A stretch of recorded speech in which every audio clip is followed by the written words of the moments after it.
On quitte l'Écosse, on traverse en Irlande du Nord. Depuis la fin du conflit en 1998, le pays connaît un vrai boom touristique, notamment grâce au musée du Titanic, dont la façade, tout en aluminium, reproduit la proue du paquebot pointé vers le ciel. Le lieu est vaste et retrace sur plusieurs étages l'Odyssée du Titanic.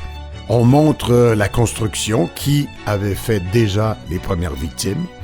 On voit des cabines de première classe, les salons, les instruments de l'orchestre et même les ceintures de flottaison qui rappellent la nuit fatidique. Bref, la tragédie est devenue la plus grande attraction touristique de l'Irlande du Nord et de Belfast, la capitale. Le site offre un beau mélange de monuments historiques et d'édifices modernes. Des pubs, il y en a partout, dont le légendaire Crown Bar. Magnifique. Que reste-t-il de la lutte armée des années 90 à Belfast? Des murs de paix qui séparent encore aujourd'hui catholiques et protestants. Pour Christelle, notre guide, c'est un symbole. Ça témoigne en fait des tensions qui sont encore là. On simplifie souvent en prenant l'aspect religieux. Il n'y a pas que ça en fait, c'est une question d'identité. C'était l'armée qui avait mis en place ces protections, ces murs pour diviser et pour protéger en fait la population. C'est encore un peu compliqué, ouais. C'est sûr. Les messages sur les murs s'adoucissent avec le temps. On peut y lire des messages de paix, des graffitis et même le numéro de téléphone de Patrick qui cherche l'amour. Ben oui, mon Pat.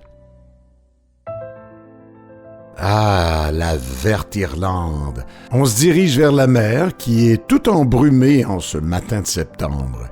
Traditour nous amène voir un phénomène naturel spectaculaire, la chaussée des géants. Une merveille géologique. Il s'agit en fait de colonnes de basalte qui débutent au pied de la falaise et s'enfoncent dans la mer. Il y en a environ 40 000 autour de moi, comme un gros pavé uni, mais vertical. Comment ça s'est formé?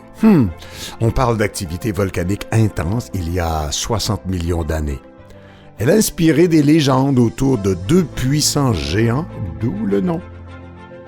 On se dirige vers la République d'Irlande et, sans passer de douane, on roule maintenant en kilomètres et on paye en euros.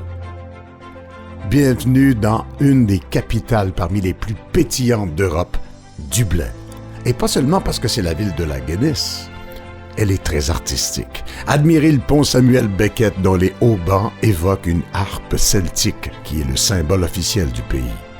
Et ils sont comment les Irlandais, Christelle? Déjà, j'ai un petit faible pour les Irlandais, puisque je suis là depuis longtemps. Et je dirais que c'est des gens très fiers de leur identité, très fiers de leur pays, très fiers de leur langue. C'est des gens forts ils ont leurs opinions et voilà, c'est des gens un peu têtus, mais dans le bon sens. La langue officielle est le gaélique, mais parlé par seulement 15% de la population, et ça sonne, mais alors pas du tout comme de l'anglais. Par exemple, Dublin, en gaélique, ça se dit comment? Baile haha clia. Baile haha clia. Galway, ça c'est mon coup de cœur en Irlande. Idem pour Ed Sheeran avec sa Galway Girl. C'est une ville jeune, dynamique. Les étudiants forment un quart de la population. Et du coup, dans la ville, ça se ressent. C'est très jeune. Il y a beaucoup d'activités, beaucoup de pubs. On peut jouer de la musique dans les rues également. Et là, on a marché 200 mètres. On a vu 3 ou 4 musiciens complètement différents. Quand je dis « Ah, j'habite à Galway », tout le monde me dit « Ah, c'est chouette, c'est une ville vraiment super ». Grandiose, à couper le souffle. Les falaises de Moher au bord de l'océan Atlantique. Hautes, sombres, elles dessinent un décor dramatique. La petite tour blanche que vous voyez au loin nous donne une idée de la hauteur des falaises. On parle d'environ 200 mètres. On marche le long de la falaise pour s'en mettre vraiment plein les yeux. Une vraie merveille géologique qui s'étire sur 14 kilomètres. On les a vus au cinéma, à la télé, mais de les voir en vrai, c'est vraiment saisissant. Pour moi et mes camarades Traditour, c'est un moment fort de notre voyage.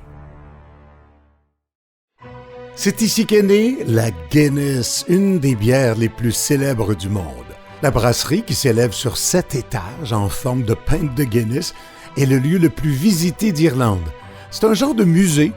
On montre les étapes de fabrication, les origines, en 1759, quand Arthur Guinness a créé, ici même, un petit peu par accident, cette fameuse bière presque noire avec son beau collet blanc, résultat d'un ajout d'azote. L'étage le plus populaire est consacré aux publicités les plus originales de la marque. Et on termine la visite avec une dégustation au sommet de l'édifice avec vue à 360 degrés sur Dublin. Une façon rafraîchissante de terminer notre grand circuit en Angleterre, en Écosse et en Irlande. Bon voyage!